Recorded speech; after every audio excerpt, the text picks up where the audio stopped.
Igbo ọkpụzụ, Igbo ọzọ ahịa, Igbo ndị ọrụ bekee, Igbo ndị na-ekiri anyị ugbu a na ihe nkiri isi mbido telivishọn. Ana m asị unu nnọọ n'ihe omume anyị na-akpọ ya ihe na-eme n'obodo. Nke tata anyị na-ekwu maka ụlọ ala,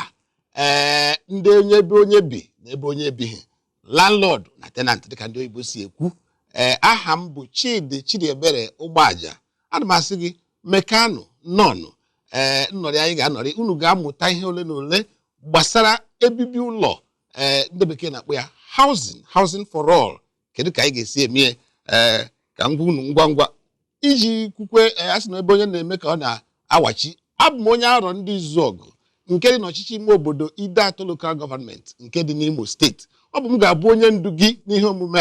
a izuụka ọbụla. Ọ dị mma. Nke izuụka taa dịkwa kpọkpọ. Anyị nwere ọtụtụ ihe anyị ga-akpa maka ya. Anyị ga-ekwu gbasara mmekọrịta dị n'etiti onye nwe ụlọ na onye bi ebi. Kedu nke bụ your right? Kedu ka ị ga-esi echekwa onwe gị? Maka na onye ọbụla nwekwara right nke ya.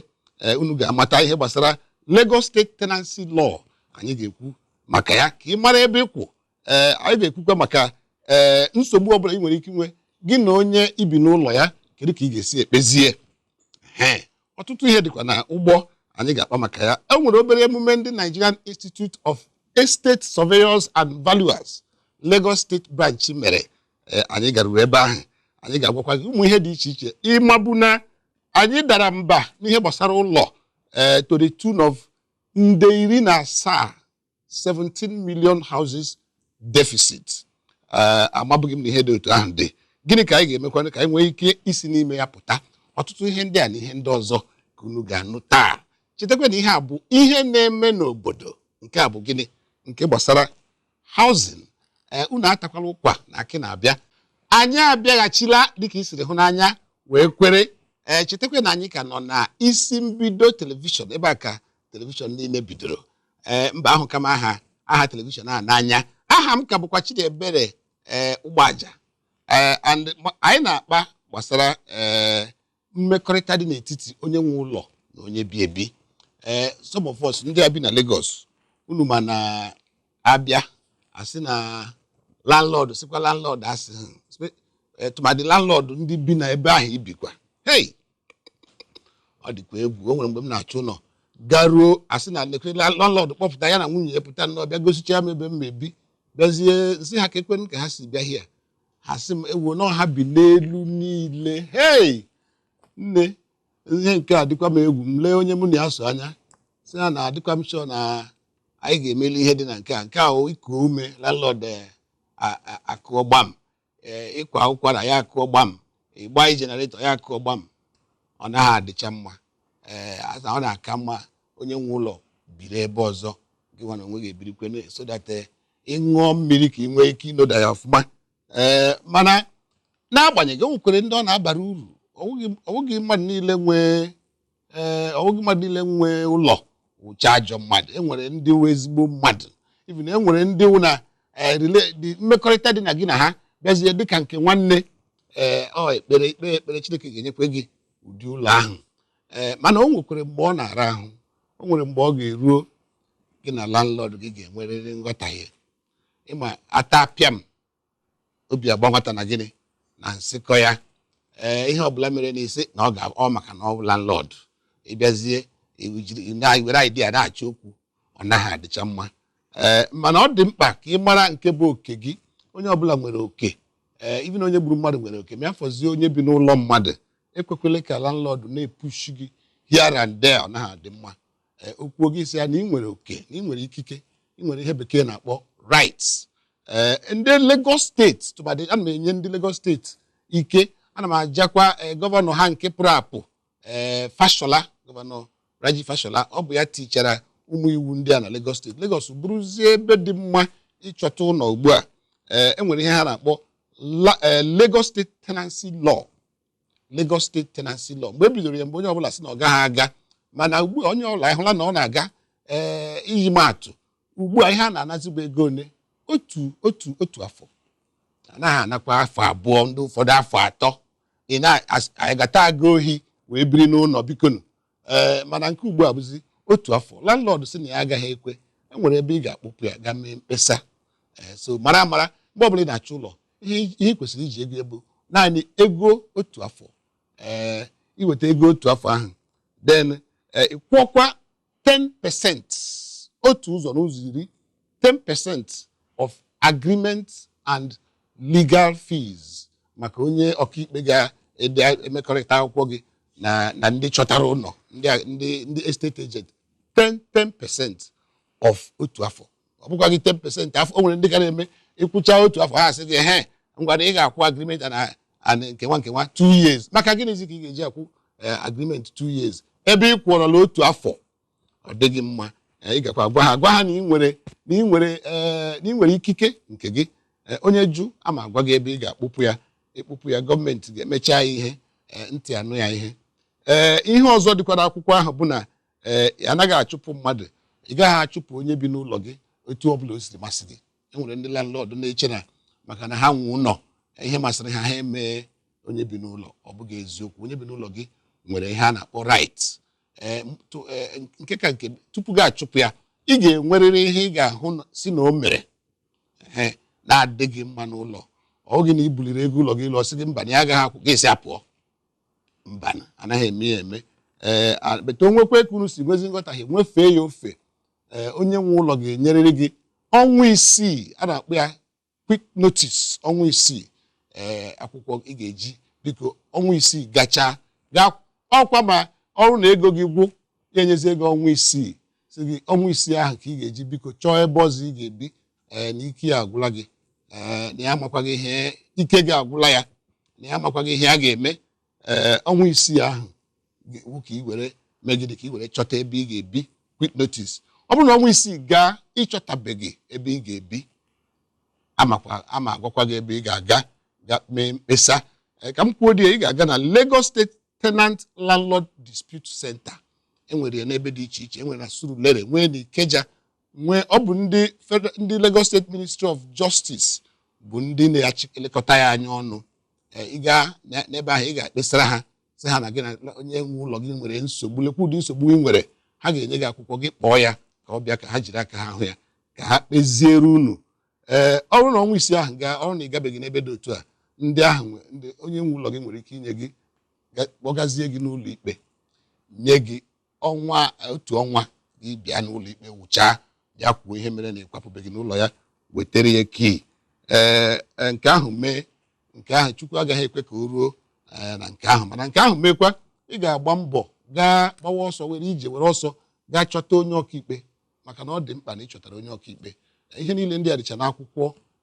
Lagos State Tenancy Law a na-erekwu ya ma n'ụlọ ebe a na-ere akwụkwọ mana go slow ma ebe niile biko ihu ya zụrụ ya enwekwara nke a na-eti na phone online you can download it ka ị were mara nke wụ ikike ị nwere na nke ị nweghị ọ dị mma dịka anyị si ekwu ọ dị mkpa na ị kpọtara onye ọkaikpe nke gị ndị mmadụ ụfọdụ ndị na-eche kwuo onye ọkaikpe obi amafuo ha fịa mba onye ọkaikpe enweghị ihe ọwa onye ọkaikpe bụ onye ga-elekọta gị anya onye ga-eprotect gị ma asị ka m kwuo na bekee so na onweghị ihe ọjọọ ị mere na ị kpọtara onye ọkaikpe ndị ọkaikpe anaghị adakwa n'ọnụ otu ahụ ọ naghị awụghị oke ihe onye ọkaikpe ị nwere ike ọsị gị weta ihe dịka 1,500 ya bụ 5,000 ka ya were dee leta degara onye ọkaikpe nke onye nwe ụlọ gị onwe ihe dịka onye ọkaikpe maka onye ọkaikpe hụ onye ọkaikpe ibie ya ala azụ mara na onye a ma ihe ọ na-eme ndị bekee sị na ignorance of the law is not an excuse biko ọ dị mkpa onye nwe ụlọ gị sị ha gị pụọ agakwala sị na ị na-aga arịọ ya biko nna m biko mgbe ahụ ka ị gachara aga ọfọ gị ụla maka ịgacha pụọ ya kpọọ onye ọkaikpe na fon si ya kpụpụ onye ahụ ọkaikpe immediately gị nọrọzie na-arịọ biko na ha igbuola gị onwe onye ga-eti ga gị na nga biko ihe ndị a m na-ekwu ọ bụkwa gị na m na ndị nwe ụlọ nwekwara right nke ha ikezi wiki na-abịa abịa anyị kwuo maka right nke onye nwe ụlọ mana onye gọọmenti emeela ya dekwa iwu jikọrọ mmekọrịta dị n'etiti onye nwe ụlọ na onye bi ebi ọkpụpụ gị ụlọ ikpe ahụ ịkpọ onye ọkaikpe nke ịgakwa gị ịkpọgo onye ọkaikpe ha nwere ike mee gị ha na-akpọ jankara judgment ma ihe nke ahụ pụtara ha bịa ha ewetara gị akwụkwọ kọtụ mapụ ya n'ọnụ ụzọ gị mgbe ị nọghị ya see ya foto si na ị mere travel ha rụzie ha chọọ ofu onye nwechara ndị na-arụ na kọtụ ha kpọta ofu aka na oghori ọ bata asị ya ọya wụ onye dị otu onye dị otu ọsị na ọya elee ihe i mere ọsị na ya kweta ihe niile dị n'ụwa enyezie kọtụ jọji ama onye wụ onye majistreti bifo ga amara ihe na-eme na ọ kụọla gbam lekwe mgbe a ga-abịa chụpụ gị ịnọzie n'ụlọ gị teta ụra by 5 o'clock gị hụcha ndị akpa obi ga-eru ebe 10 na-akwasịsịrị gị ngwo ihe ọsọkwa ya mmiri na-ezo ha chọrọ gị ịma imechakwa gị enye ha ego otherwise ha ebukọrọ ngwongwo ga aha laa ụlọikpe ọ jọgburu onwe ya onye ọbụla mere nke a biko atasị bụpụ ọ dịghị mma mana ọ dị mkpa na ị na-elekọta onwe gị anya na-eprotekt onwe gị ụlọ ahụ gị ihe eji egwu egwu marakwa na ewepụ nri ụlọ bụ ihe ọzọ dịkarịchara mkpa n'ụwa tupu ekwu eziokwu efe a na-eyi n'ụlọ akwụkwọ a ga-agụ so biko ọ bụghị ihe eji egwu egwu ọ bụrụ na o jugo isi jugo ọnụ inweghị ego iji agakwu onye ọkaikpe onye lọya nke gị gaa na this Lagos State Tenant Landlord Dispute Centers ibiri na Ikeja enwere nke dị n'ala Hausa ibiri na Surulere ọ dị nke nwere nke dị n'akụkụ stadium ọ dịgasị jụọ ma ọ gị mee na Google mana anyị nọzi na egwu teknọlọji enweghị ihe ahụrụ enweghị ihe anya hụrụ gbaa mme ịpịa ya na Google ihe egosighị ebe ihe niile ndị ahụ dị ọ dị mgba dịka anyị si ekwu na-aga n'ihu a sịkwa na dịka eziokwu na ọ dị mkpa na ichekwara onwe gị chọta onye ọkaikpe maka protection mana ọ na-akakwanụ mma ihe ndị bekee na-akpọ out of court settlement onweghị ihe na-atọ ndị jọji na ndị magistrate ka out of court settlement ya bụ ọ bụghị ihe ịtachi ihu ọ bụghị ihe ịgbanyụ ihu a na-achọ onye ga-egbu ibi onye ga-egbu ibi oge eziokwu enwe out of court settlement enwekwe understanding ihe niile abụghị ego ụfọdụ ndị nwe ụlọ na-eche na ihe jikọrọ ha na tenant bụ ego tenant nye m ego m mbanụ ọ bụghị ka esi eme enwekwara ike nye gị ego gị ahụ bịa n'abalị zuo oge oshi nke ahụ ka mma kpọrọ ndị abalị dị m egwu bịa zuo oge oshi ihe ma onye ha ama ego m ọ dịghị mma a nwere ihe a na-akpọ good neighborliness and relationship ibiribe dị n'ụlọ ahụ gị na ndị bi n'ụlọ gị biri onwe ihe o mere unu were obi Chineke biri nwee good neighborliness na-enyere onwe unu aka onwe ihe a ga-akpa na compound na yard onye ọbụla anọkọrọ ya kpaa ya onwe ihe anya hụrụ gbaa mmee ọ ka ndị be anyị si ekwu so na ọ na-adị mma apụta akpa eziokwu na ego jikọrọ mụ na onye nwe ụlọ mana o nwekwara ọtụtụ ihe ndị ọzọ jikọrọ mụ na ya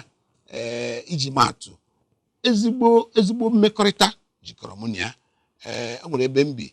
ọ mụ na-ejidere onye nwe ụlọ m ego nwee ndị ọ kpọrọ ọrụ na-arụ ọrụ na-ama ihe renovation ọ mụ gara akwụ ha ụgwọ ọ bụrụ ezigbo mmekọrịta mụ na ya nwere ebe ahụ m biri ọ tọrọ m n'obi ụtọ so na ọ bụghị naanị ego ọ dị mkpa kọtụ si ha n'ụlọ biko setụlụ ọnụ out of court egbebere ugobere nke si ibe ya ebele ome gịnị ozi nwanne ya ebe ọ ga-ebe ọ ihe dị na ya so na aka nni kwa aka ekpe akwa aka nni ọ ya wụ na ebi n'ụlọ o nwere mgbe ọ ga-eruo ị ga-akwụ ụgwọ ijibeghị ego ịkwụ ụgwọ ahụ maka na obodo kpọrọ nkụ obodo siri ike ana m atụpụ ndị nwe ụlọ azụ na-asị ha biko nwere na ndị unu na ha bi ndidi marakwa na etu ha onye were ka ọ dị bie o wee mara ka ọ dị be onye ọzọ o socha n'ihe gọọmenti jiri mee iwu ha ile anya ịhụ na iwu onye bi n'ụlọ na onye nwe ụlọ ọ na-adịba ka na ikpe ahụ ọ nara onye bi ebi maka na ọ bụ onye bi ebi wụ obere mmadụ onye landlord ọ bụrụ na emeghị otu ahụ mara na ọrụ na mmadụ bụrụ Chukwu kwu na anụ ka a na-ekwu ya mmadụ bụrụ Chukwu o nwere ndị ga-asị wepụ cut off the air ị na-ebreathe si gị ekuzi n'ikuku ọ dịghị mma enwere ndị landlord wụ akpịrị ego ahụ gị ihe niile nyem onye bi n'ụlọ gị sị gị nye n'ihe ọnwa abụọ ọnwa atọ ka ya wee nwee ike ịnakọta ma ụgwọ ndị ejio ma ihe niile dị n'ụwa nwee rie ndidi mara na ihe ọ na-agwa gị bụ eziokwu ọ bụrụ na o ji ego ahụ ọ ga-achọ ka nye gị ọ chọghị ihere nweghị onye bi n'ụlọ chọrọ ka a na-eme ihe ihere mba and gị onye nwekwe n'ụlọ ị na-ekpere ndị bi n'ụlọ gị ekpere na-ekpere ha ekpere ọwụ naanị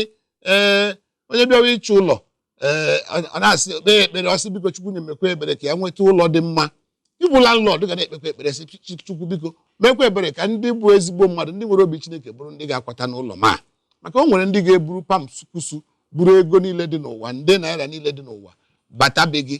wuru ndị oshi. I'm telling you kwa ụbọchị ọrụ na ndị oshi abịaghị taa nwanne echi ndị amasị ụlọ a ọ naanị ndị oshi ka a na-ezu makwa na oke nọ n'ụlọ gwara oke nọ n'ama na azụ dị na ngịga. So ọ dịghị mma nwee onye dị mma onye bi n'ụlọ gị dị mma o nwere ike ọnwụ mgbe niile ka ihe na-agachara ya dịka o siri chọọ ya hụrụ oge ugbu a ihe kpọchichara akpọchi ebe niile. So na ana m aka ala ekekwa nke ahụ bekee kpọrọ out of court settlement. Onweghị ihe eji esemokwu eme ọ dị mkpa biko marakwa na ihe niile awụ ka e wee nwee ike ime ihe niile ka ọ na-agasịrịrị werere